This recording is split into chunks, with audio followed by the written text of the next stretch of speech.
السلام علیکم ناظرین، میں محمد اسلم حسین سیاست کی خبروں میں آپ سب کا استقبال کرتا ہوں۔ آخر ہندوستان میں کیا ہو رہا ہے؟ مہنگائی اب اپنے تمام ریکارڈز توڑ چکی ہے۔ ملک کے شہری کورونا وبا سے جتنے پریشان نہیں ہوئے تھے اس سے کئی گنا زیادہ پریشان مہنگائی نے کر دیا ہے۔ کورونا وبا کے دور کے بعد ویکسینیشن مہم شروع کی گئی، جس سے مفت دینے کا وعدہ کیا گیا اور کہا کہ پیٹرول ڈیزل کے دام میں اضافی ٹیکس کا حصہ ویکسینیشن کے لیے استعمال کیا جائے گا، لیکن اس میں تو روزانہ اضافہ ہوتا ہی جا رہا ہے۔ آخر حکومت کے پاس کوئی لمٹ ہے یا نہیں؟ یا حکومت عام آدمی کے صبر کے پیمانے کو ناپنے کی کوشش کر رہی ہے؟ ان سب پر آپ کی کیا رائے ہے؟ کمنٹ کے ذریعے ضرور بتائیے گا۔ آپ بھی اپنے خیالات حکومت تک پہنچائیے گا۔ آج بھی مہنگائی میں اضافہ ہوا ہے، آج بھی ایندھن کی قیمتوں میں اضافہ ہوا ہے، جس سے تمام ضروری اشیاء کی قیمتوں میں اضافہ ہوتا ہے۔ جی ہاں، آج یعنی جمعرات 28 اکتوبر کو ایندھن کی قیمتوں میں مسلسل دوسرے دن اضافہ کیا گیا ہے۔ اس ہفتے کے پہلے 2 دنوں میں پیٹرول ڈیزل کی قیمتوں میں کوئی اضافہ نہیں ہوا تھا۔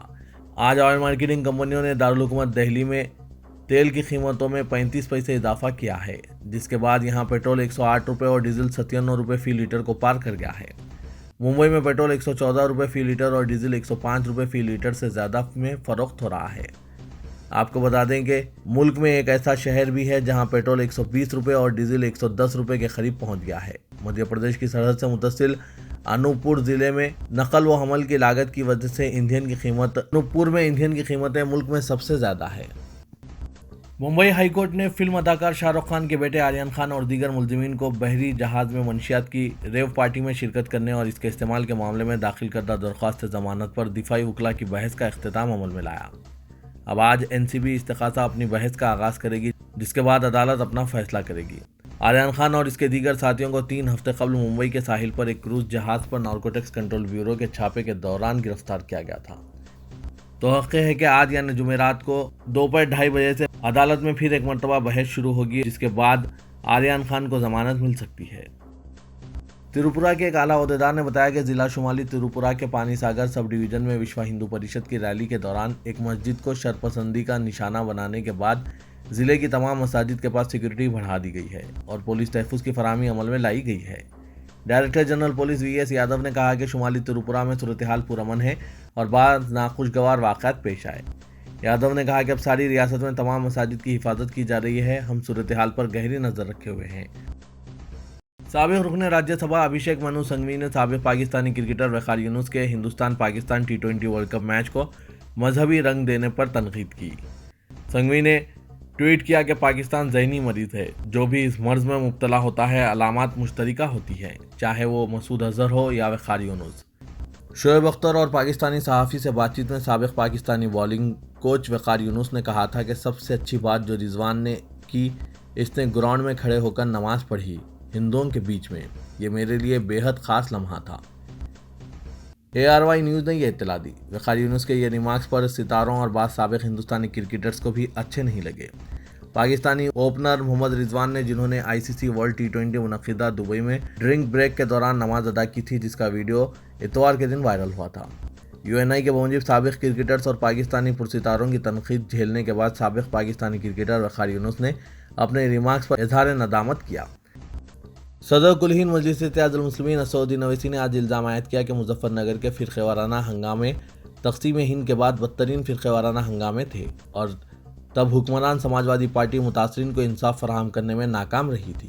رکن پارلیمنٹ حیدرآباد نے مظفر نگر میں مجلس اتحاد المسلمین کی ریلی سے خطاب کرتے ہوئے دعویٰ کیا کہ عوام اپنے گھروں اور مساجد کو چھوڑنے پر مجبور ہو گئے تھے۔ انہوں نے یہ بھی الزام عائد کیا کہ اکھلیش یادو کی زیر قیادت سماجوادی پارٹی مسلمانوں کو صرف ووٹ بینک سمجھتی ہے۔ انہوں نے دعویٰ کیا کہ وہ اتر پردیش میں کل ہند مجلس اتحاد المسلمین کا وجود نہیں چاہتے ہیں، کیونکہ یہ جماعت اقلیتوں کے امور کو موضوع بحث لا رہی ہے۔ اویسی نے عوام کو ترغیب دی کہ وہ آئندہ سال کے اسمبلی انتخابات میں ان کی جماعت کو ووٹ دیں۔ رکن پارلیمنٹ نے دعویٰ کیا کہ ان کی جماعت نہ صرف مسلمانوں بلکہ ہندوؤں اور دلتوں کے مسائل کو موضوع بحث لا رہی ہے۔ بہار میں کانگریس اور RJD اتحاد کے بارے میں الجھن برقرار ہے، جہاں لالو پرساد یادو نے سونیا گاندھی کے ساتھ ٹیلی فون پر بات چیت کے بعد تعلقات میں بہتری کا اشارہ دیا، لیکن AICC انچارج بھک چرن داس نے سابق چیف منسٹر پر الزام لگایا کہ وہ ضمنی انتخابات کی مہم کے آخری دن عوام کو گمراہ کر رہے ہیں۔ لالو پرساد نے تاراپور اور